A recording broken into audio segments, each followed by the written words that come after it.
सुधर जाए बेटे। तो हम पढ़ने जा रहे हैं आज उष्मागतिकी के सिद्धांत के आधार पर अधिशोषण की क्रियाविधि। दोनों मैंने वीडियो पढ़ा रखे, पढ़ लेना जाकर। मैं सिंसियरली रिक्वेस्ट, लेक्चर नंबर 1 और लेक्चर नंबर 2 कल सब बच्चों का चेक होगा। ये पिछले वाला बैठा इसका छोटा हुआ, समझ गए बात। क्लास में जब भी घुसाऊंगा दिखाओ कि दिखाओ लेक्चर नंबर 1 2 कहाँ पढ़ गए, तमीज से होश में होगा, तभी ये समझ में आने वाला। इसलिए मैं जो आज का टॉपिक समझाने वाला हूँ ना, उसे समझाने के लिए पिछले वाला अलग अलग एक्सप्लेन कर रहा हूँ। ठीक है, आज मुझे क्या पढ़ाना पहले उसकी हेडिंग बना रहा हूँ। उष्मागतिकी सिद्धांत के आधार पर उष्मागतिकी। अब देखो कितनी इंपॉर्टेंट चीजें उष्मागतिकी। गति सुनूंगा क्या क्या बताया, गतिकी के सिद्धांत के आधार पर, सिद्धांत के आधार पर उष्मागतिकी सिद्धांत के आधार पर अधिशोषण की क्रियाविधि, ये समझना आज। अधिशोषण, अधिशोषण की क्रियाविधि ध्यान से समझना। बहुत टेक्निकल पोर्शन, बहुत डिफिकल्ट भी है, समझना बहुत कठिन हो जाए सर। उष्मागतिकी सिद्धांत के आधार पर अधिशोषण की क्रियाविधि, ठीक, ये समझ रहा हूँ। पहले समझो चैप्टर का नाम है परिष्ट रसायन। परिष्ट रसायन रासायनिक विज्ञान की ऐसी शाखा जिसके अंतर्गत परिष्ट से संबंधित घटनाओं का अध्ययन किया जाता है। ये तो परिष्ट रसायन है, चैप्टर नंबर 6 चल रहा है हमारा केमिस्ट्री के अंदर। दूसरा एक अधिशोषण। अधिशोषण एक प्रकार की क्रियाविधि। अधिशोषण क्या, एक प्रकार की घटना, ऐसी घटना जिसमें जो एक या ठोस सतह है, ठोस सतह पर ठोस के या द्रव के या गैस के अणु आकर इकट्ठा होना स्टार्ट हो जाते हैं। ठोस के किसी ठोस सतह पर ठोस, द्रव या गैस के अणु आकर इकट्ठा होना स्टार्ट हो जाते हैं। इस घटना को हम अधिशोषण कहते हैं। जैसे कार का शीशा नहीं होता, उस पर जो धूल पड़ी हुई होती है, वो अधिशोषणी घटना के कारण होती है। ऐसे साफ कर दो, ऐसा हट जाएगी डस्ट। आपको ट्यूशन का टाइम ही बता, जाओ। चल चल चल चल चल चल चल चल चल 30 मिनट पता कितने हो, 30 मिनट कितने हो, चल। बात समझ में आई? तो अधिशोषण की घटना सुन लो, सुनूंगा कि गुरुजी आपने बताया ये हमारा कोई ठोस है, ये रहा हमारा ठोस, ये कोई ठोस पदार्थ है। जो ठोस पदार्थ है ना उसे बोलो अधिशोषक। अधिशोषक, अधिशोषक जो कार का शीशा ना उसे हम अधिशोषक मान लो। उस पर जो डस्ट इकट्ठा हो रही है ना उसे बोलते हैं अधिशोष्य। अधिशोष्य, बैंड नहीं, अधिशोष्य, इसे हम अधिशोष्य बोलते हैं। याद रहेगी, अधिशोष्य ये अधिशोषक।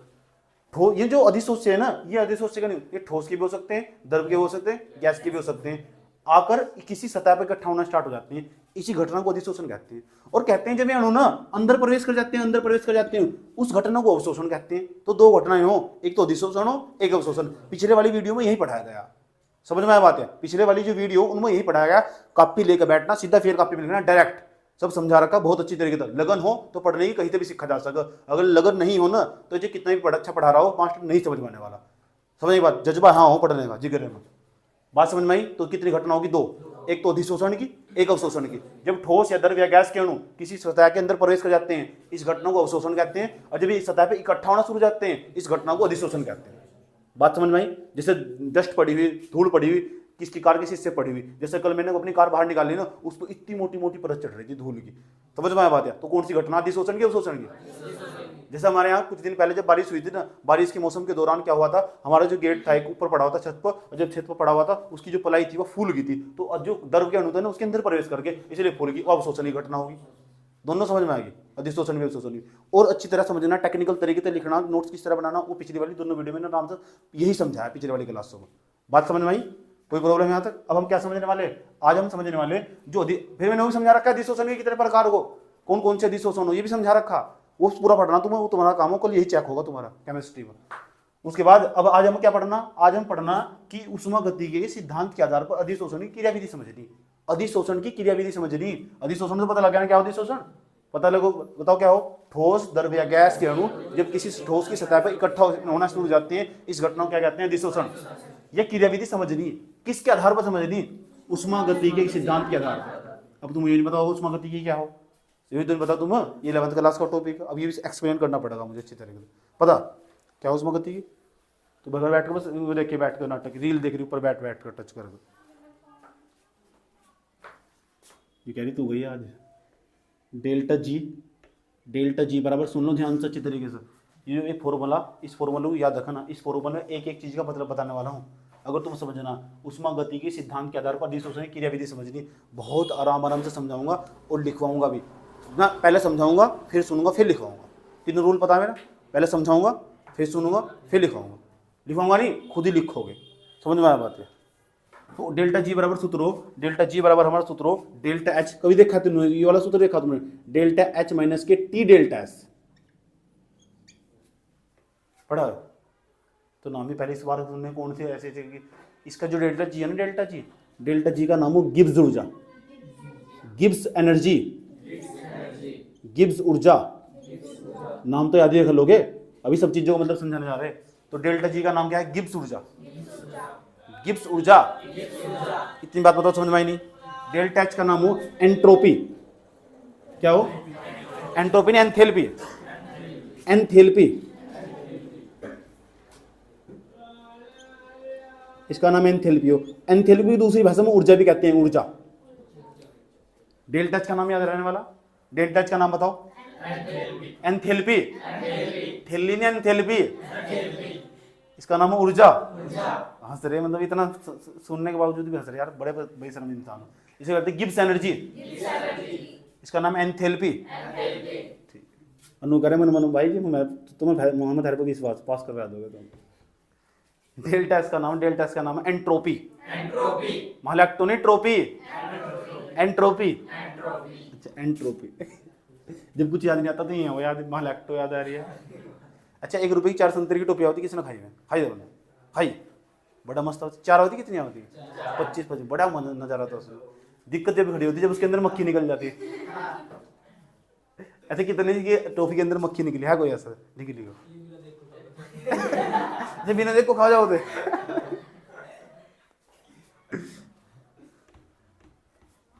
एंट्रोपी। एंट्रोपी अभी समझेंगे एंट्रोपी क्या हो। एक एक चीज का मतलब समझना। पहले समझेंगे गिब्स ऊर्जा के बारे में, फिर हम जाएंगे इसके ऊपर एंट्रोपी को समझेंगे, फिर हम एंथैल्पी के बारे में समझेंगे थोड़ा थोड़ा। कोई दिक्कत? एंथैल्पी का मतलब क्या? ऊर्जा। ये फॉर्मूला सूत्र याद रहेगा। सूत्र क्या है? सूत्र फॉर्मूला। समझना क्या है? समझना क्या है? अधिशोषणी क्रियाविधि किसके आधार पर?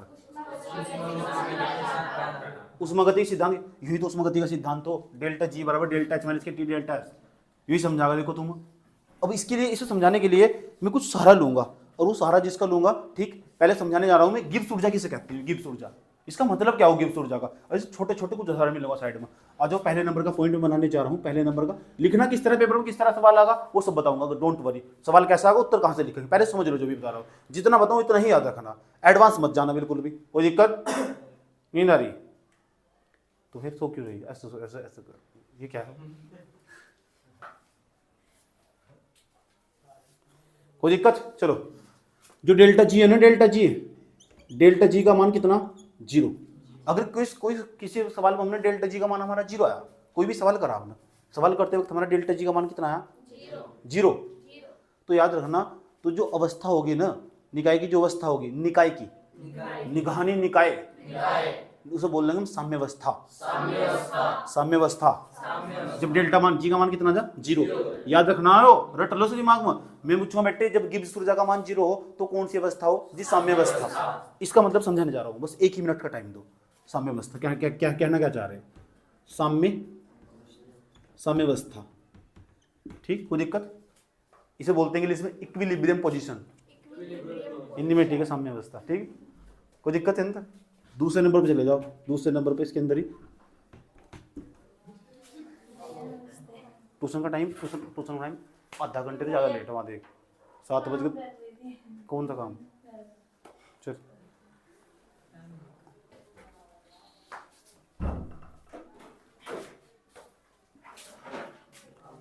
बात समझ में आई? आराम से आराम से आराम से।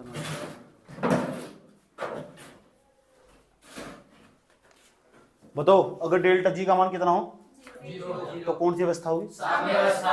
और दूसरे, ये पहला पॉइंट है, इसके अंदर ए पॉइंट बनाने जा रहा हूँ। सुनूंगा भी जरूर, याद रखना बात है। एक बच्चे खड़ा करूंगा, बताओ क्या समझाया गया, माइक मुंह में मारूंगा, फेंको तुम्हारे। समझ में आया बात है? तो सवाल पूछ सकते हो। डेल्टा जी का मान, अगर किसी क्वेश्चन में हमने डेल्टा जी का मान हमारा पता कितना है, पॉजिटिव आया कि कैसा आया? पॉजिटिव। तो इसका मतलब जो प्रक्रम होगा ना हमारा, जो प्रक्रम होगा हमारा, प्रक्रम होगा या अवस्था होगी, उसे बोल लेंगे अस्वतः प्रक्रम। अस्वतः प्रक्रम।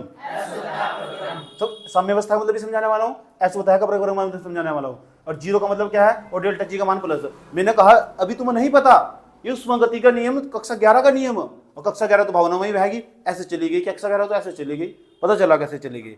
बस एक ही चीज बता दी, पेपर देने आया समझ में, पास होना, और ये भी विश्वास था कि पास तो हो ही जाएंगे, नहीं हुए तो मास्टर की तो खैर नहीं है, फिर ऐसे समझना। ठीक, फिर एक डायलॉग फेमस हो, बारमिल, डेल्टा जी बराबर कितना, डेल्टा जी बराबर कितना, प्लस के पॉजिटिव। डेल्टा जी का हमने कोई सवाल करा है, डेल्टा जी का मान हमारा पॉजिटिव आया। पॉजिटिव आने का ये मतलब होगा जो हमारा प्रक्रम होगा ना, अस्वतः प्रक्रम होगा। अस्वतः, स्वाति नहीं, स्वाति किसे याद आ रही, स्वतः प्रक्रम, अस्वतः प्रक्रम। कोई दिक्कत, प्रक्रम ऐसे बना ना। हाँ, हिंदी में मुझे थोड़ा थोड़ा मिस्टेक समझ की बात है। इंग्लिश में क्या कहते हैं, नाम बताऊं, चलो रहने दो, नहीं तो बहुत बड़ा नाम है। इसका नाम याद याद, क्या नाम बताया, इक्विलिब्रियम। ठीक है, कोई बात, तेरी इंग्लिश अच्छी है, कोई बात, 2 नंबर फालतू मिलेंगे, 37 मिलेगा तुझे, समझ में आया बात है।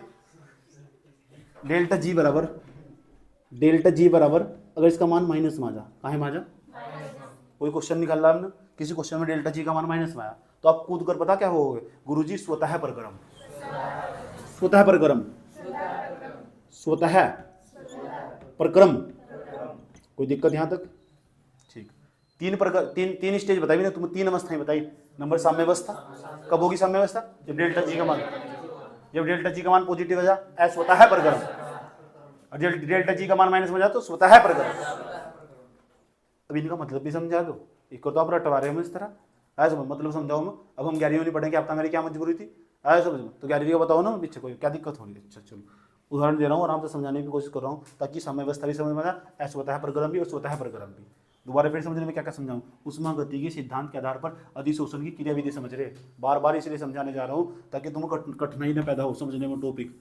समझ में आया बात, या लेक्चर नंबर 1 लेक्चर नंबर 2 तुम्हारे लिए रेफर करा गया, जरूर पढ़ के आइएगा, नहीं तो तुमको बाहर का रास्ता दिखा देंगे। उष्मागति के सिद्धांत के आधार पर अधिशोषण की क्रियाविधि समझनी। अच्छा, ये क्या बताया, सबसे पहले सूत्र बताया, डेल्टा जी बराबर डेल्टा एच माइनस के T delta S. Delta G का मतलब बताया गिब्स एनर्जी, गिब्स, जीव एनर्जी नहीं, गिब्स एनर्जी। डेल्टा एच का मतलब है एंथैल्पी, जहां एंथैल्पी हो ना उसका मतलब समझाओ एनर्जी, ऊर्जा, पूजा नहीं ऊर्जा। उसके बाद डेल्टा एस का नाम हो एंट्रोपी, एंट्रोपी। अभी एक एक बंदे को पकड़ रहे, पहले इसके बारे में तमीज से थोड़ा समझने की कोशिश करी, थोड़ा थोड़ा जानने की कोशिश करी, फिर इसे ले जाएंगे, इसे समझेंगे, फिर इसका मतलब समझेंगे, इसका मतलब समझेंगे, सब चीजों का मतलब समझेंगे। अभी डेल्टा जी को पकड़ लिया, उसका पोस्टमार्टम कर रहे हैं, समझ में आया ना बात, या उससे समझे डेल्टा जी का मान अगर 0 हो तो क्या कौन सी अवस्था होगी, साम्य अवस्था होगी। अगर डेल्टा जी का मान पॉजिटिव हो तो कौन सा प्रक्रम होगा, अस्वतः प्रक्रम। बोलने में शर्म आ रही क्या, मैं कई साल से बोल रहा बैठ बैठ के, मैं बुढ़ा हो चुका से बोलता बोलता, तो वो शर्म आ रही। डेल्टा जी का मान कैसे पॉजिटिव हो तो कौन सा प्रक्रम होगा, मुझे कभी बोलना बोर्ड में लिखना जाएगा, तुम्हें लिखना तो तुम बोल लो। डेल्टा जी का मान स्वतः प्रक्रम होगा, क्या होगा स्वतः प्रक्रम, नहीं रहता निकाय होगा, निकाय। अभी निकाय नहीं पता क्या हो, अभी बताने वाला हूँ निकाय क्या हो, बात समझ में आई, कोई दिक्कत। चलो अब हम समझने की कोशिश करें, साम्यावस्था क्या हो, अस्वतः प्रक्रम क्या हो, स्वतः प्रक्रम क्या हो। समझना चाहते हो, समझना पड़ेगा ही। मान लो ये एक पूरा का पूरा रूम हो, ये रूम हो, ऐसा समझो, तुम्हारे यहाँ तो रूम ही रूम हो, हमारे यहाँ तो देखो छोटे छोटे कमरे, समझ में, गरीब आदमी हूँ। और तुम्हारे पास जो रूम है ना, इस रूम में तुम रहते हो, इसमें तुम्हारी बीवी रहती है, दोनों वैसे दोनों एक ही रूम में रहो, गलत कैसे होगा, वह बात अलग, किसी का तलाक होगा, वो तलाक होने के अपने घर चले जाए ना, मुझे ज़्यादा जानकारी नहीं है इनके बारे में, ये चैप्टर छूट गए थे मेरे। रूम में खिड़की भी है, होता नहीं ऐसे बराबर में, रूम में खिड़की खोल के देख लो क्या चल रहा रूम, समझ में आया बात है।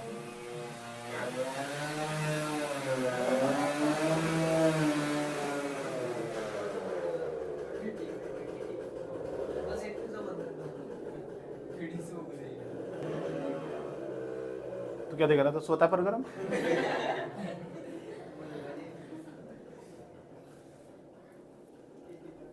ठीक ठाक सा लग रहा था मैं, है? अब तुम और बोली, बताओ ये क्या था, रूम, रूम था, इस रूम के अंदर एक खिड़की लगी हुई, मान लो इस वाले रूम में तुमने हीलियम गैस भर दी। कौन सी गैस? हीलियम की खास बात बताओ, हीलियम का प्रतीक क्या होगा? He। हीलियम गैस है, ये हीलियम गैस के अणु इधर भरे हुए, भर दिए हीलियम गैस के अणु, ये वाला रूम खाली भरा हुआ। समझाने चाह रहा हूँ समवस्था क्या होगी, इक्विलिब्रियम पोजीशन क्या हो। तो ये हीलियम गैस के अणु है, हीलियम गैस के अणु, मान लो तुमने किसी कारणवश खिड़की खोल दी, जो तुम्हारी आदत है दूसरों खिड़की खोल खोल के जहाँ करना, ऐसा समझ में आ रही? तो इसके अंदर क्या भर रखी तुमने? हीलियम गैस भर रखी। तो जब हीलियम गैस भर रखी, उसके अणु उसके अंदर मौजूद है। अब बताओ ये हीलियम गैस के अणु इसमें रहेंगे कि उधर भी जाएंगे? उधर भी जाओगे। अच्छा तुम उधर जाओगे, ठीक है, तो तुम हीलियम गैस के अणु थोड़ा ही हो, जाओगे और जाओगे जाओगे जाओगे, इसमें भी हीलियम गैस के अणु फैल जाएंगे, इस तरह करोगे।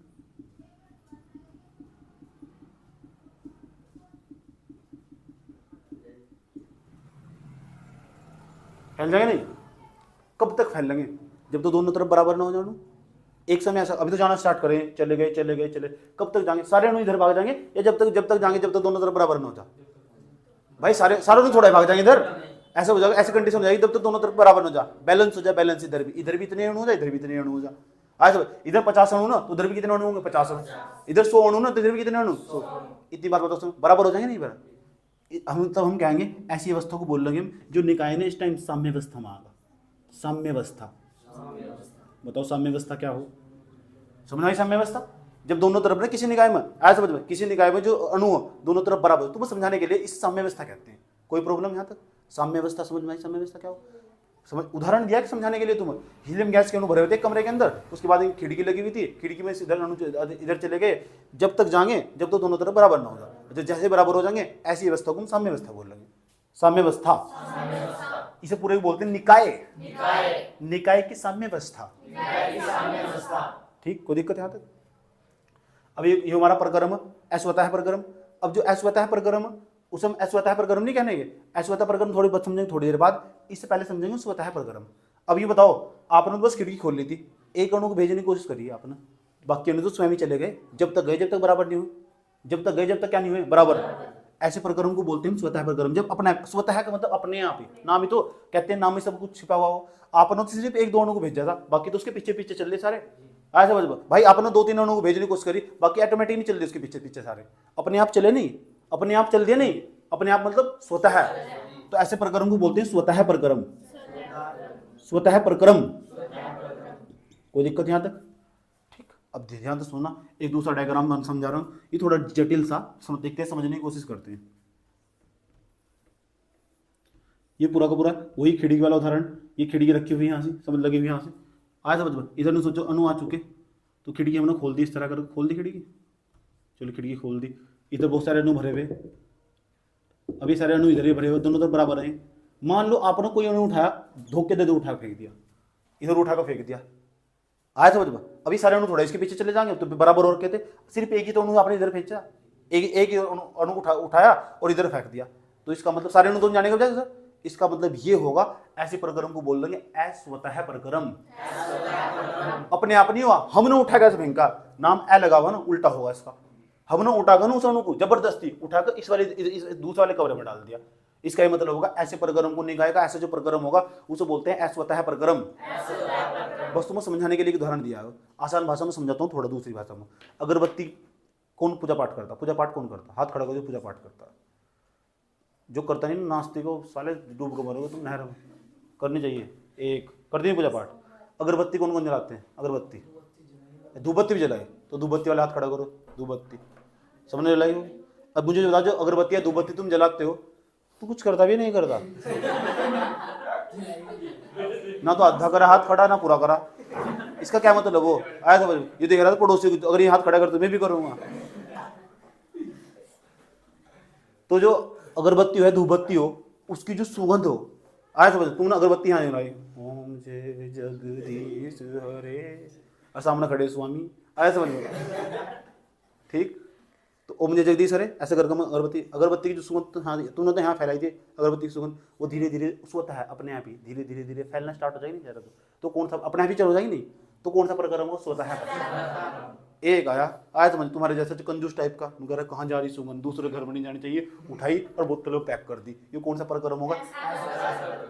घुस गई दिमाग, समझाने के लिए उदाहरण देना जरूरी हो मुझे, ताकि तुम समझ जाओ। बात समझ भाई बात, ठीक। तो ओम जय जगदीश हरे, और दोनों तरफ बराबर हो जा, बैलेंस हो जा, दोनों तरफ बराबर हो जा। आज साम्य अवस्था, उम्मीद करता हूँ गिब्स ऊर्जा के बारे में इतना तो बता ही दोगे। साम्य अवस्था कब होगी? जब डेल्टा जी का मान 0 होगा, जब डेल्टा जी का मान पॉजिटिव होगा ना, ऐसा। अब जब डेल्टा जी का मान निगेटिव होगा, पक्की बात होगी, ठीक। ये उदाहरण याद रहने वाले। अच्छा, डेल्टा जी के बारे में समझ में आया यहाँ तक? किसी छात्र को यहाँ तक कोई प्रॉब्लम भाई? अच्छा, अब ये भी समझ लो यार, डेल्टा एच टी है ना, टी, इसे तो इसका मतलब तो एनर्जी हो, डेल्टा एच का मतलब क्या हो? एनर्जी, एनर्जी ऊर्जा। अब ये डेल्टा एस इसका मतलब क्या हो? डेल्टा एस का मतलब हो एंट्रोपी, और एंट्रोपी का मतलब बिखराव की माप, बाप नहीं, बिखराव की माप। इसे समझना जरूरी, फिर तुम आराम से समझ में जाने वाला। पेपर में कैसा क्वेश्चन आएगा और उत्तर कैसे लिखोगे ये बताने वाले हम तुम्हें। पेपर में कैसा क्वेश्चन आएगा और उत्तर कैसे लिखेंगे ये हम तुम्हें समझाने वाले। पहले समझ लो, क्या समझना? पहले समझना कि किसे कहते हैं डेल्टा एस का मतलब एंट्रोपी, एंट्रोपी हो क्या है, ये पहले ही समझ लो, पहले क्लियर। जैसे हमने गिब्स ऊर्जा के बारे में थोड़ा क्लियर कर लिया कॉन्सेप्ट हमारा, कि साम्य अवस्था क्या हो, ऐसा होता है प्रक्रम क्या हो, होता है प्रक्रम क्या हो। ओके, ठीक। अब हम समझने की कोशिश करते हैं डेल्टा एस का मतलब क्या हो। ये पहला पॉइंट था हमारा, अब मैं दूसरा पॉइंट यहाँ बनाने जा रहा हूँ। तुम पहले इसे लिखना, इसे लिखने के बाद इसे लिखना, इसे लिखने के बाद इसे लिखना, ठीक। उसके बाद बताओ पर्सन कैसा आएगा, पर्सन में भी पूरा लिखाऊंगा, उसके बाद बताऊंगा उत्तर कैसे लिखना, वो बताऊंगा। ओके, ठीक। दूसरे नंबर पर समझते हैं डेल्टा एस का मतलब क्या हो। डेल्टा एस का नाम हो एंट्रोपी, एंट्रोपी। और कहते हैं जो एंट्रोपी हो ना, एंट्रोपी को तुम समझना, इसका मतलब हो, मैं थोड़ा आसान भाषा में तोड़ रहा हूँ ताकि तुम समझा सको। एंट्रोपी का मतलब बिखराव की माप, बिखराव की माप, भिखारी की मां नहीं, बिखराव की माप, बिखराव, बिखराव, काले खाओ नहीं, बिखराव, बिखराव की माप, ठीक। किने लेके थे काले खाओ पैसे, किने लेके थे पैसे, काले खाओ थे पैसे, सुधर जाओ। बिखराव की माप, पता ना काले खाओ कौन था, ठीक है। जिसे पता ना पक्का उन्होंने पैसे ले रखे थे। तो एंट्रोपी का मतलब समझ में आया? एंट्रोपी का मतलब बिखराव की माप। कोई प्रॉब्लम यहाँ तक समझ में आ गया? एंट्रोपी का मतलब क्या समझ में आया? घंटा समझ में आया, तो ये बताया बस कि ये बिखराव की माप। अब इसका मतलब समझो, बिखराव की माप कहाँ ज्यादा होगी। एक तरफ देखो, मान लो इधर हमारे गैस के अणु इस बॉक्स के अंदर, ठीक, इस बर्तन के अंदर कोई कंटेनर है। कंटेनर में जानते हो कंटेनर क्या हो? बर्तन हो। इस बर्तन के अंदर गैस के अणु भरे हुए, और दूर दूर किसके अणु हैं? गैस के अणु, दूर दूर नहीं, बिखरे हुए नहीं है, बिखरे हुए नहीं है। अरे बिखरे हुए नहीं है, इसका मतलब यहाँ एंट्रोपी ज्यादा होगी, एंट्रोपी ज्यादा होगी नहीं, डेल्टा एस का मान यहाँ ज्यादा होगा। क्यों होगा? क्योंकि बिखरे हुए, बिखराव की माप अगर ज्यादा होगी तो एंट्रोपी ज्यादा होगी, और एंट्रोपी ज्यादा होगी मतलब डेल्टा एस का मान ज्यादा होगा। जितना बिखरा हुआ होगा, आज समझ में। मैं कहने लगे अभी तुम पेपर, जब तक तुम पेपर नहीं दे आए थे, पेपर देने जा रहे थे, तो तुम सारे बिखरे फिर रहे थे नहीं, तो तुम्हारी एंट्रोपी ज्यादा होगी नहीं होगी। अब तुम इकट्ठे होगे तो तुम्हारी एंट्रोपी कम हो जाएगी। तो एंट्रोपी समझ में आ रही? एम इलेक्ट्रोस एंटरप्राइज, ऐसा समझना। एंट्रोपी समझ में आया? कौन सी ट्रोपी? मतलब क्या है? बिखराव की माप। दूसरे नंबर पर जाओ। अब थोड़ा जो द्रव हो ना, द्रव कहते हैं द्रव के अणु पास पास हो। ये तो गैस के अणु थे, ये तो दूर दूर रहते हैं। अब जो इसके अणु हो ना, द्रव के अणु, ये थोड़े पास पास हो, द्रव के अणु पास पास हो। जब तो द्रव हो, ये किसके अणु? द्रव के, दारू के नहीं, द्रव के, दारू के, द्रव के अणु। सुधर जाओ बेटे, सुधर जाओ। इलेक्शन में दारू पीनी सीख ली। ये देखो, ये ठोस के अणु,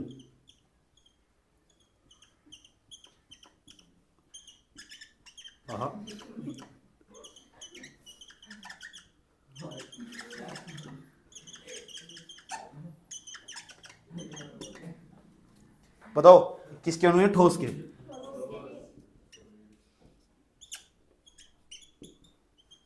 अभी गए भाई, ये जाने का कर रहे हैं, जान का नहीं कर रहे, ऐसे ही हो ही रहा। ये गैस के अणु, ये किसके अणु? ये किसके? अब बताओ किसके अणु पास पास है? बिखराव किस में ज्यादा? तो एंट्रोपी इसकी ज्यादा होगी, उसकी ज्यादा होगी? ठोस गैस के अणुओं की एंट्रोपी ज्यादा हो, द्रव के अणुओं की ज्यादा होगी, ठोस के अणुओं की ज्यादा होगी? क्योंकि जहां जहां बिखराव ज्यादा वहां वहां एंट्रोपी ज्यादा, जहां जहां बिखराव ज्यादा वहां वहां एंट्रोपी ज्यादा, डेल्टा एस का मान ज्यादा। ऐसे फैल गए आज समझ में। अब बताओ कोई मोटा आदमी हो, उसकी एंट्रोपी ज़्यादा होगी कम होगी?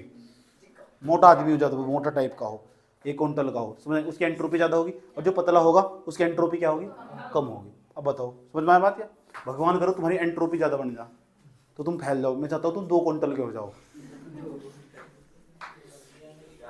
गैस के अणु, ठीक, मेरे अंदर कितना वजन होगा पता कितना? 10 कम होने वाला, 10-12 और कर दो तो समझो 1 क्विंटल पूरा वजन हो जाए मेरे अंदर। रियलिटी बात बता रहा हूँ। तो इधर देख लो, गैस के अणु, द्रव के अणु, ठोस के अणु। यह सही बात है गलत बात है? इसमें क्या सही बात है क्या गलत बात है? पढ़ ले। बिखराव की माप पता लग गया?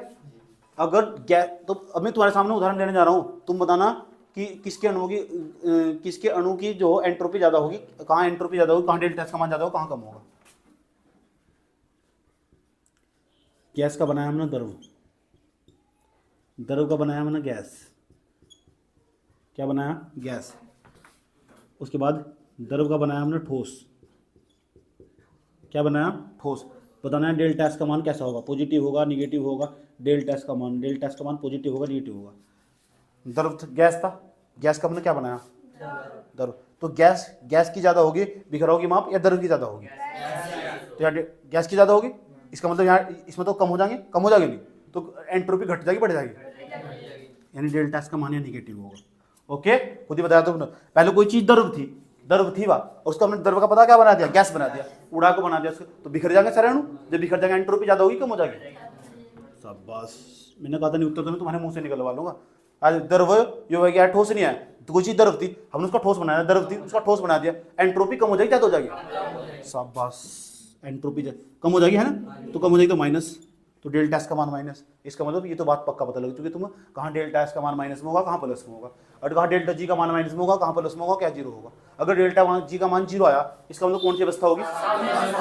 अगर डेल्टा जी का मान प्लस में आया तो निकाय कौन सा परगरम होगा?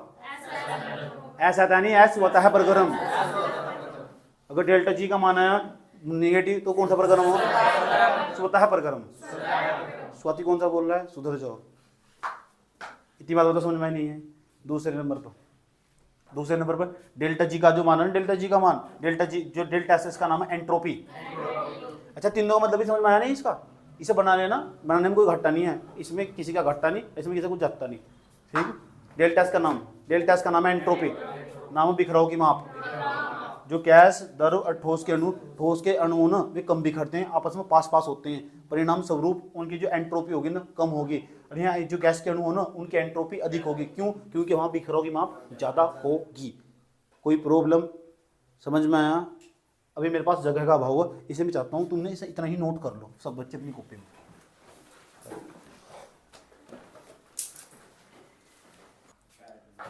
अब हम जाने वाले अधिशोषण के लिए समझने वाले सब चीजें। इस सूत्र को हम अधिशोषण के लिए प्रयोग करेंगे।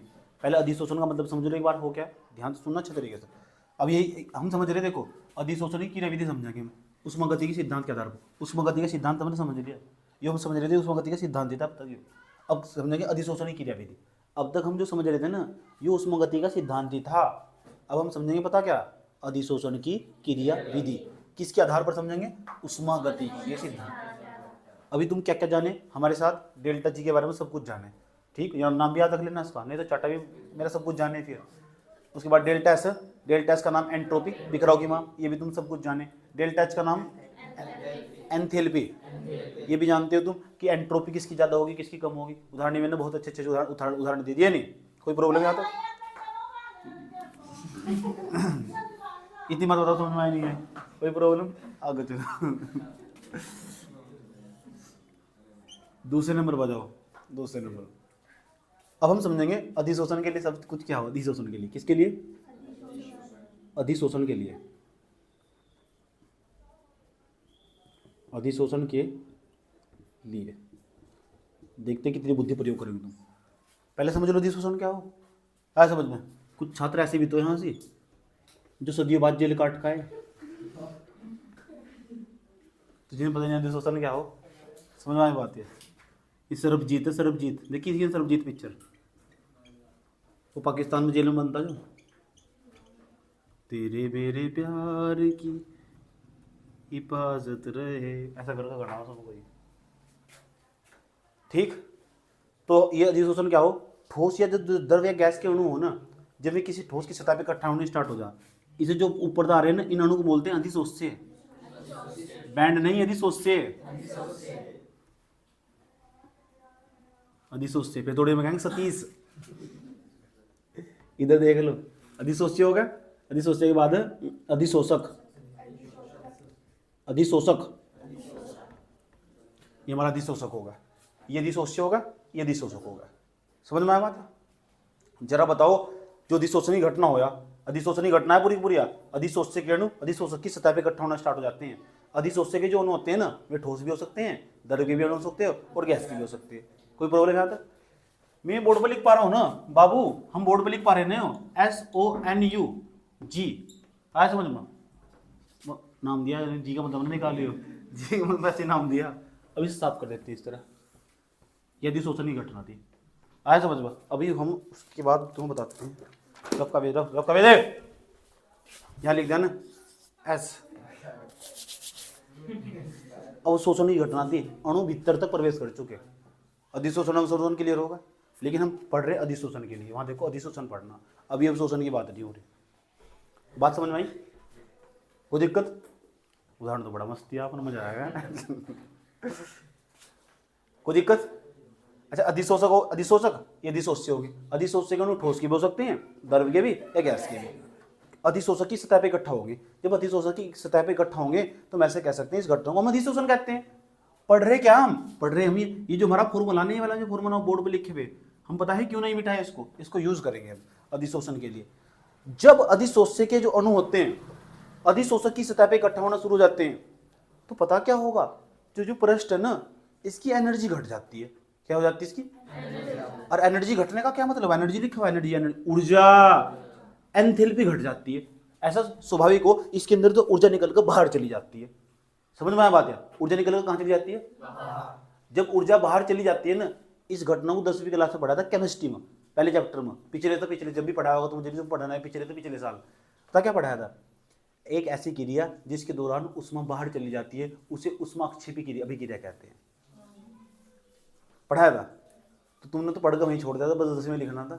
जब उसे लिखना नहीं, उसका यूज भी करना था यहाँ से। जब किस पढ़ाई थी नहीं, क्या बात कर रही है, मतलब 10वीं क्लास में ये बेवकूफ है, स्कूल के पीछे पढ़े हैं, ट्यूशन में नहीं आए हैं, स्कूल के पीछे गए हैं ट्यूशन।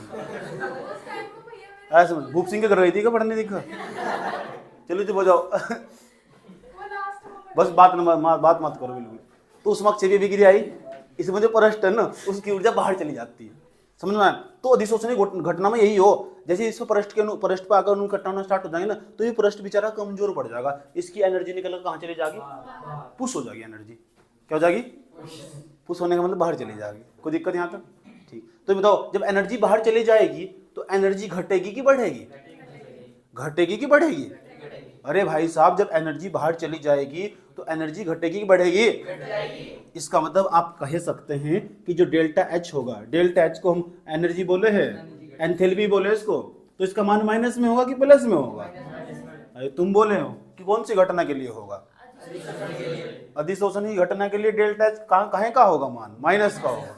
क्यों? क्योंकि जो पृष्ठ ऊर्जा है ना, ये ससुरा, ये कम हो जाता है। पृष्ठ ऊर्जा कम, ये माइनस का नीचे साइन लगाया ना, कम हो गया। लिखने का स्टाइल है, सिंबॉलिक मात्रा में लिखता है। समझ में आया रे? है रे गोविंदवा के भैया, समझ में आया? कोई प्रॉब्लम यहाँ तक? तो जो पृष्ठवा का ऊर्जा है ना, वो कम हो जाएगा। कैसे हो जाएगा कम? ऐसे हो जाएगा, जैसे ही इस पे अधिशोष्य का अणु आके इकट्ठा हो जाएगा, उसके बाद ये पृष्ठ ससुरा कमजोर पड़ जाएगा, और जैसे ही कमजोर पड़ेगा, इसमें से ऊर्जा निकल के बाहर चला जाएगा। ऐसे कह ही सकते हैं हम, जो अधिशोषण है ना, वो एक प्रकार का उष्माक्षेपी प्रक्रम है। उष्माक्षेपी, उष्माशोषी नहीं, उष्माक्षेपी कह सकते हैं। अरे कौन सा प्रक्रम है रे? उष्माशोषी प्रक्रम, उष्मा अक्षेपी, उष्मा अक्षेपी प्रक्रम। कौन से प्रक्रम की बात कर? अधिशोषण। तो अधिशोषण कैसा प्रक्रम है? ऑब्जेक्टिव क्वेश्चन में पूछ लो, टीचर प्रैक्टिकल में पूछ लेगा। कि बताओ जो अधिशोषण है वो कौन सा प्रक्रम है, उष्माक्षेपी। आप कहोगे वो बोला क्यों गुरुजी, उसके अंदर ना जब अधिशोषणी घटना हो, जो जो उस पर एक अणु इकट्ठा होते हैं, तो उसके अंदर तो जो ऊर्जा होती है, एनर्जी जी गुरुजी, वो बाहर निकल जाती है। क्या निकल जाती है? और जिस क्रिया के दौरान ना एनर्जी बाहर चली जाती है, ऊर्जा बाहर चली जाती है, उस क्रिया को हम अधिशोषण, उस क्रिया को हम उष्माक्षेपी क्रिया कहते हैं। ये तो पढ़ा था ना, ठीक पढ़ा था, लेकिन वहाँ सीखा नहीं, सीख यहाँ लिया। इसका मतलब क्या हो, बात समझाइए। ठीक, चलो यही बात बतलाइए उसमें। और जो उष्माक्षेपी प्रक्रम हो उसमें ऊर्जा का ह्रास होगा या ऊर्जा की अधिकता होगी? ऊर्जा कम होगी ज्यादा होगी? ह्रास होगा, घास नहीं ह्रास। पढ़ना ही जब घर बैठ कर उष्मा। तो अधिशोषण कैसा प्रक्रम है? तो डेल्टा एच का मान, जो डेल्टा एच का जो मान होगा वो निगेटिव होगा पॉजिटिव होगा? निगेटिव होगा, पक्की बात है। समझ, इंटरेक्शन कर रहा हूँ तुम्हारे साथ, तुमसे पूछ पूछ कर जब लिख रहा हूँ यहाँ से। दुनिया की सीधा आया ठाए लिखवाना शुरू कर दिया, ये मेरे बस की बात नहीं है। आए समझ लो, ठीक है? अगर ये करना तो कहीं और पढ़ लो जाकर, मेरे बस की बात मैं समझा के पढ़ाऊंगा, मेरे साफ बात है। चाहे टाइम लगे, चाहे 2 चैप्टर छूट जा, कोई फर्क नहीं पड़ता। बाद में पढ़ा दूंगा पेपर के बाद भी, आगे तक काम आएंगे। तो पेपर के लिए थोड़े पढ़ रहे हैं, उसके बाद तक पढ़ना, उसके बाद तो जो मेन उद्देश्य तो उसके बाद ही असली पढ़ाई तो तभी स्टार्ट होगी। समझना ही बात यार, जिंदगी की पढ़ाई करनी, जिंदगी की कौन सी? पेपर में पास हो गए, जिंदगी में फेल हो गए, तो उसे क्या है? फैली हो गए। उसे क्या कहते हैं? फैली हो गई। पढ़ लो, नींद आ रही है क्या? नहाया भी नहीं तू? कौन सी ऊर्जा? उष्माक्षेपी ऊर्जा नहीं है, पृष्ठ ऊर्जा। पृष्ठ ऊर्जा कम हुई ज्यादा हुई? कौन सी घटना के लिए? तो अधिशोषण जो क्रिया, अधिशोषण की क्रिया हो, उस क्रिया के दौरान जो अधिशोषण है ना, वो एक प्रकार का कैसा प्रक्रम हो? उष्माक्षेपी प्रक्रम के अंदर एनर्जी कम होगी ज्यादा हो? पता लग चुका तुम्हें, डेल्टा एच का मान कम होगा, बात खत्म। डेल्टा एच का मान कम होगा, बात खत्म बस। अब तो थोड़ा सोच लो, अणु इकट्ठा नहीं हो गए, आगे इकट्ठा होने शुरू हो गए। अब सोचो, ध्यान से सोचो, कभी ऐसा हो तो क्या हो? दिस इज ए अधिशोषक, ठीक। बाहर तो जो अणु, तो पहले जो बाहर से आ रहे थे, धूल मिट्टी कण थे। जैसे जैसे मैं अपनी गाड़ी लेके जा रहा था, आज समझ में, जब मुझे महाराष्ट्र जाना पड़ा ना, तो हमें एक रोड, एक मैप के जरिए मुझे ऐसे वो रोड से निकालना पड़ा कि जहाँ धूल ही धूल थी, चारों तरफ धूल ही धूल रही थी, 5 किलोमीटर तक धूल धूल उड़ती रही। ऐसा रास्ता दिखाया मुझे मैप ने। तो जब मैं गाड़ी लेकर जा रहा था, धूल धूल उड़ रही थी चारों तरफ, तो धूल के अणु बहुत दूर दूर थे, दूर थे। ऐसा लग रहा था मानो मेरी कार के शीशे पे चिपकने वाले हैं। तो जब चिपकने वाले तो पास आए होंगे, जब पास आए होंगे तो ऐसे इकट्ठा होना स्टार्ट हो चुके। आज समझ में, मैं रुका वहाँ और फिर मैंने पानी पिया। पानी पीने के बाद देखा कि मुझे महसूस भी ना कि मेरी पूरी कार को धूल में बाहर का भी दृश्य दिखना बंद हो चुका, इतनी धूल पड़ी हुई थी। आज समझो, पहले तो धूल के अणु भीग रहे थे। तो बताओ उनकी एंट्रोपी पहले ज्यादा थी कि जब शीशे पे आगे पड़ गए, अब ज्यादा? इसका मतलब एंट्रोपी कम होगी कि ज्यादा हुई जब शीशे पे आगे पड़ चुके? कम होगी, एंट्रोपी कम होगी। दिख रहा हो कि माप ही तो एंट्रोपी हो, और एंट्रोपी को हिसाब से डेल्टा एस। तो इसका मतलब जब शीशे पे आए ना, तो जब जैसे तो शीशे पे, इस घटना को तो अधिशोषण बोलते हैं, इसी घटना को, यानी अधिशोषण की घटना के दौरान ना जो एंट्रोपी हो वो भी कम हो। इसका मतलब अधिशोषणी घटना के लिए डेल्टा एस का जो मान हो ना, वो भी निगेटिव हो। सही है? नहीं सही है? ये दोनों बात सही समझ में आ रही नहीं आ रही? कोई प्रॉब्लम? अब बताओ डेल्टा एच का मान कैसा होगा? निगेटिव, ऋणात्मक। डेल्टा एच का मान कैसा होगा? ऋणात्मक। कोई दिक्कत नहीं है? तो डेल्टा एच का मान भी ऋणात्मक होगा, डेल्टा एच का मान भी ऋणात्मक होगा। अच्छा, सूत्र हमारा क्या है डेल्टा जी का? सूत्र लिखेंगे, बताओ सूत्र क्या है हमारा? सूत्र डेल्टा जी बराबर डेल्टा, पूरा लिख दो पहले सूत्र, delta H minus T delta S. इसका कोई मान नहीं होता कि माइनस के 3 डिग्री सेंटीग्रेड, माइनस के 5 डिग्री सेंटीग्रेड, इसका कोई चिन्ह नहीं होने का। समझ आई बात? ताप ही हो, ताप ही तो बाप हो। आज समझ में, डेल्टा एच का मान निगेटिव, इसका मान भी निगेटिव। अब हम अधिशोषण के लिए यूज करना चाह रहे हैं। मैं चाहता हूं मैं इसे रफ कर दे रहा हूं, ओके?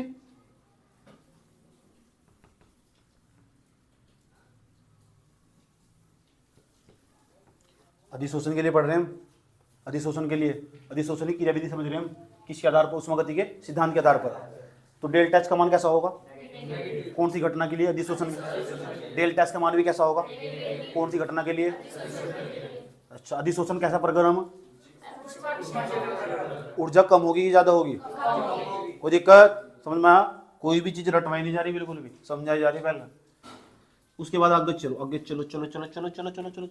डेल्टा जी बराबर, डेल्टा जी हमारा है, डेल्टा जी बराबर बताओ बच्चे, डेल्टा जो एच है इसका मान नेगेटिव नहीं है, तो माइनस कर दो इसका मान नेगेटिव, माइनस के डेल्टा एच। समझ गए ना भाई, डेल्टा एच का मान कैसा नेगेटिव नहीं आएगा अधिशोषणी घटना के लिए, ये तो हमारा ओरिजिनल सूत्र था, इस सूत्र में डेल्टा एच का मान नेगेटिव रखे हुए, क्यों? क्योंकि अधिशोषणी घटना नहीं आएगा, डेल्टा एच का मान कैसे रखोगे? नेगेटिव रखोगे, इसमें डेल्टा एच का मान नेगेटिव रखोगे पॉजिटिव रखोगे? क्योंकि कौन सी घटना है? अधिशोषण। अधिशोषणी घटना में डेल्टा एच का मान पॉजिटिव होगा नेगेटिव होगा? तो नेगेटिव रख दिया, ब्रैकेट में रख दिया नेगेटिव, माइनस ब्रैकेट में इसलिए रखते हैं ताकि गलती ना हो। साइन क्या है, चिन्ह क्या है, ये क्या लिखा हुआ टी ब्रैकेट, डेल्टा एच का मान पॉजिटिव होगा नेगेटिव होगा? कौन सी घटना के लिए? शाबाश, वेल डन नोशनी, कोई दिक्कत यहां तक? जब रोशनी नोशनी, डेल्टा जी बराबर माइनस के delta H, minus minus plus नहीं होते, ये टी नहीं है और ये डेल्टा एस नहीं है, वाओ मस्त, ये तो सूत्र, यही तो सूत्र, यही तो तुम बताओगा अधिशोषणी क्रिया विधि। इसका मतलब हम ऐसा कह सकते हैं, जो अधिशोषणी घटना हो ना उसके लिए फॉर्मूला निकल गया, अधिशोषणी घटना के लिए हो, क्योंकि डेल्टा एच का मान निगेटिव होगा, डेल्टा एच का मान भी निगेटिव होता तो नेगेटिव पॉजिटिव होगा। इतनी बार बताओ, समझ में नहीं है? कोई प्रॉब्लम है तक? कौन कौन सी चीज़ माइनस की हो रही, कौन कौन सी चीज़ प्लस की हो रही? पेपर में कैसा सवाल आएगा अभी बताएंगे, उत्तर कैसे लिखना है ये भी बताएंगे। समझ में आ? बस यहाँ तक बताओ, समझ में आ नहीं? ये सूत्र, ओरिजिनल सूत्र कुछ और था, ओरिजिनल सूत्र ये था, इसका ना रूप बदल चुका, कौन सी घटना के लिए? अधिशोषण के लिए। इसका मान नेगेटिव रखा, इसका मान नेगेटिव रखा, कुछ ऐसा दिखाई देगा रखने के बाद। समझ में आया? कोई प्रॉब्लम यहाँ तक? ठीक, केस पढ़ेंगे, केस फर्स्ट, पहला केस। केस का मतलब वो स्थिति, ऐसे लिखोगे फिर कॉपी में, केस नंबर फर्स्ट, अगर ये डेल्टा एच और ये टी डेल्टा एस, यदि इफ माने यदि डेल्टा एच का मान बराबर हो टी डेल्टा एस के, किसके? टी डेल्टा एस के बराबर हो। मान लो इसका मान अगर 3 है, उसका भी 3 है, तो 3 से 3 नहीं कट जाएगा, आंसर कितना आ जाएगा भाई? मैं एक तरफ तो माइनस की 3 हुआ, एक तरफ प्लस 3 रख दिया हमने, इसका मान भी हमने 3 रख दिया, इसका मान भी 3, दोनों का मान क्या होगा? बराबर होगा। यहाँ तो मैं 3 रखूंगा, यहाँ भी 3 रखूंगा, तो 3 रखूंगा, 3 3, तो 3 बराबर 3 हुआ, इसका मतलब डेल्टा एच किसके बराबर? टी डेल्टा एच के। अगर ऐसा हो तो 3 केस बनेंगे यहाँ से, कभी इसका मान ज्यादा होगा, कभी इसका मान कम होगा, तो कभी इसका मान बराबर होगा। अगर डेल्टा एच का मान टी डेल्टा एच के बराबर हो तो 3 तो 3 कट नहीं जाएगा, क्या जाएगा?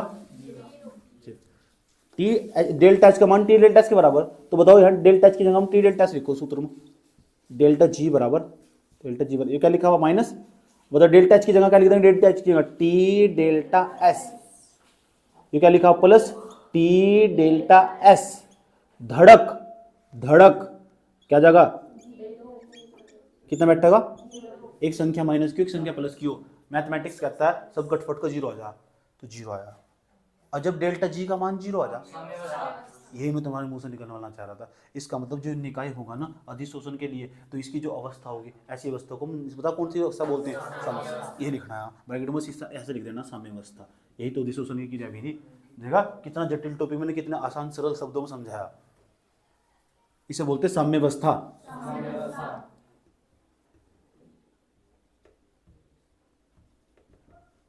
कोई दिक्कत? इतना लिख दोगे, इतने से समझ जाएगा। केस नंबर सेकंड, जब केस नंबर सेकंड हम पढ़ने वाले होंगे, तो बताओ अगर डेल्टा एच हो, और डेल्टा एच का मान डेल्टा टी एच तो ज़्यादा हुआ, यदि डेल्टा एच का मान, यहाँ लिखेंगे इफ मतलब यदि, केस नंबर सेकंड, यदि डेल्टा एच हो, डेल्टा एच का मान ज़्यादा हुआ और डेल्टा टी एच का मान कम हुआ, डेल्टा टी डेल्टा एस यही तो, टी डेल्टा एस का मान क्या हुआ? कम हुआ, इसका मान ज़्यादा हुआ, तो फिर देखते हैं क्या होगा।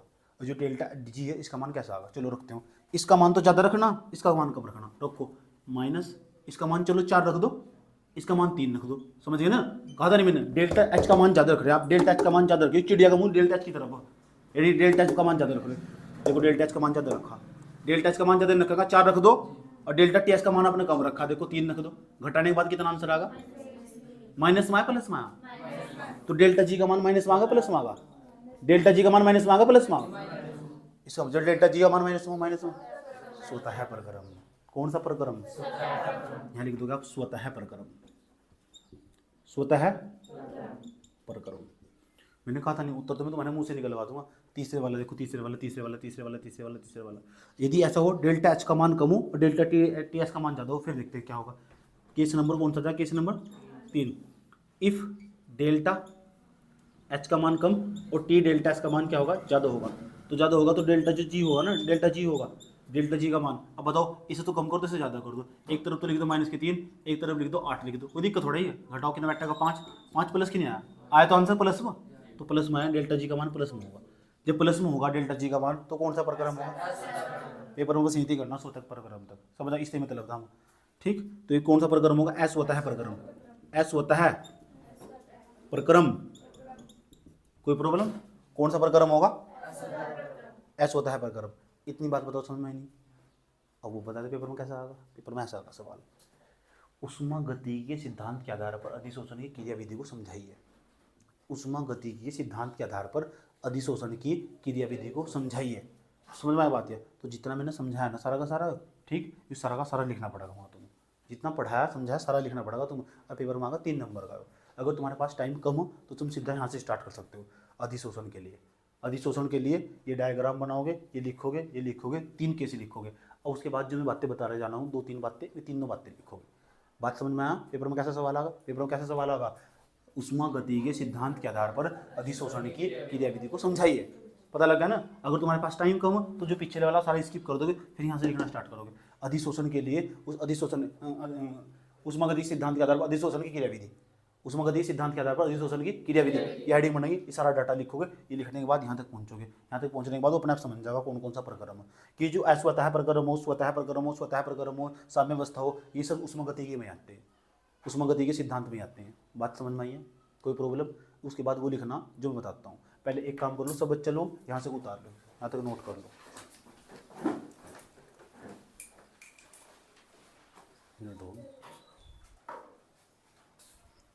देखो 3 बातें लिखनी होगी, बड़ी सुंदर सुंदर प्यारी प्यारी बातें। पहली बात, पहला पॉइंट ध्यान से सुन लो, पहले समझ लो। जब अधिशोषण हो, यदि शोषण की समझ रहे हो, अधिशोषण की घटना के दौरान जो हो, जो पृष्ठ ऊर्जा, जो पृष्ठ हो ना, अधिशोषक हो, जो अधिशोषक, उसकी जो पृष्ठ ऊर्जा हो वो कम नहीं हो जाती, घट जाती है ना, घट जाती। कोई प्रक्रम, कोई दिक्कत यहाँ तक।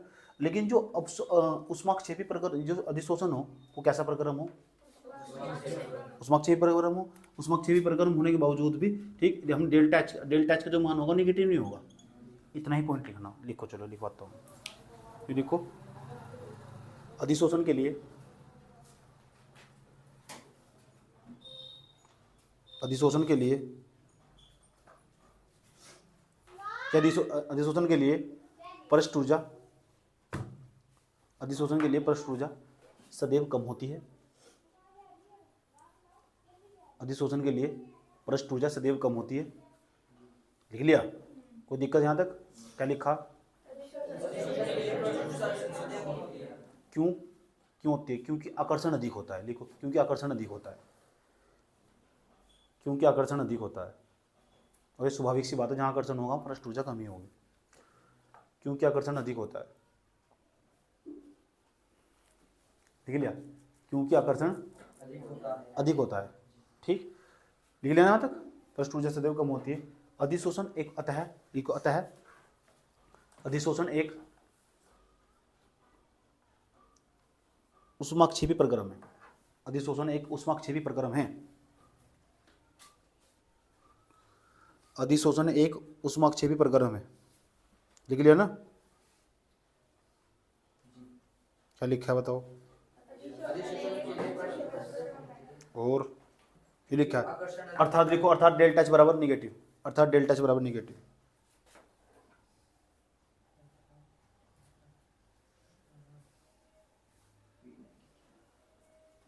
लिख दिया। और दूसरा पॉइंट, तो डेल्टा एच का मान तो निगेटिव होगा ही, डेल्टा एच का मान भी तो निगेटिव होगा, होगा नहीं। तो जो जब अधिशोषण होगा, अधिशोषण आने पर इकट्ठा अणु इकट्ठा नहीं हो जाते। पहले तो फैले हुए थे। मेरी कार का उदाहरण दिया था, महाराष्ट्र जा रहा था मैं, आया समझ में, कोई दिक्कत। पहले फैले वाले थे, तो पहले बिखराव ज़्यादा था, एंट्रोपी पहले ज़्यादा थी, फिर एंट्रोपी कम नहीं होगी। तो अधिशोषण की घटना में एंट्रोपी कम नहीं होती। सेकंड पॉइंट लिखो। दूसरा पॉइंट, अधिशोषण की घटना के दौरान, अधिशोषण की घटना के दौरान, अधिशोषण की घटना के दौरान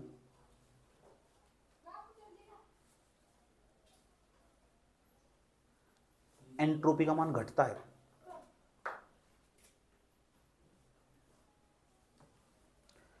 एंट्रोपी का मान घटता है, लिख लिया। अर्थात delta S equals to negative, delta S equals to negative, delta S बराबर निगेटिव, लिख दिया। थर्ड पॉइंट देखो क्या लिखोगे, थर्ड पॉइंट यहाँ लिखेंगे हम। देखो यदि डेल्टा एच का मान डेल्टा टी एस के बराबर हो, यदि डेल्टा एच का मान डेल्टा टी एस के बराबर हो तो साम्यावस्था होगी। यदि डेल्टा एच का मान ऐसे कैसे हो, डेल्टा जी, यदि डेल्टा जी जीरो के डेल्टा जी का मान जीरो हो तो साम्यावस्था होगी। यदि डेल्टा ऐसे भी लिख सकते हो, ऐसे भी लिख सकते हो, डेल्टा एच का मान डेल्टा टी एस के बराबर हो तो साम्यावस्था होगी। यहाँ से स्टार्ट कर दो। यदि डेल्टा एच का मान डेल्टा टी एस से अधिक हो तो सतह पर गर्म होगा। इतना लिखने के बाद काम समाप्त कर देना, इसे लिखने की भी जरूरत नहीं है। समझ में आई बात? चलो लिखो, थर्ड पॉइंट में लिखो, यदि डेल्टा एच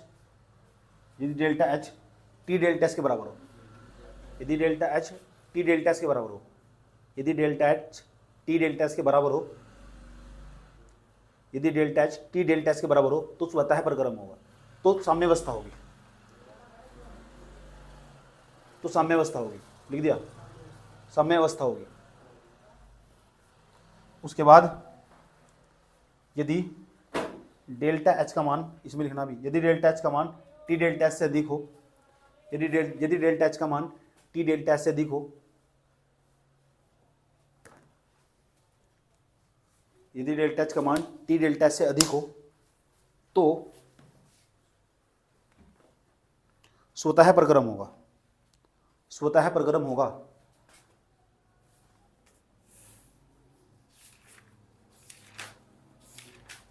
कोई दिक्कत?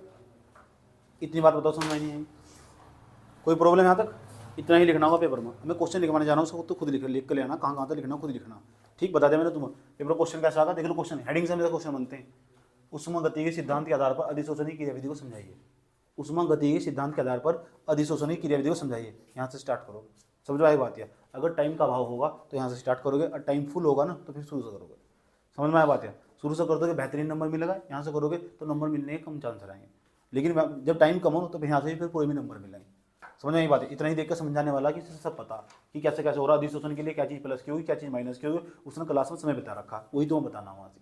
ठीक है, पर्सन लिखो अधिशोषण की, ऐसे लिखो उष्मागतिकी सिद्धांत के आधार पर, पर्सन लिखो उष्मागतिकी सिद्धांत के आधार पर, उष्मागतिकी के सिद्धांत के आधार पर, उष्मागतिकी के सिद्धांत के आधार पर अधिशोषण की क्रियाविधि को समझाइए। उष्मागतिकी के सिद्धांत के आधार पर अधिशोषण की क्रियाविधि को समझाइए। उष्मागतिकी के सिद्धांत के आधार पर अधिशोषण की क्रियाविधि को समझाइए। उष्मागतिकी के सिद्धांत के आधार पर अधिशोषण की क्रियाविधि को समझाइए। लिख लोगे इसका उत्तर। आज के लिए इतना रखते हैं, कल को मिलते हैं नए टॉपिक में।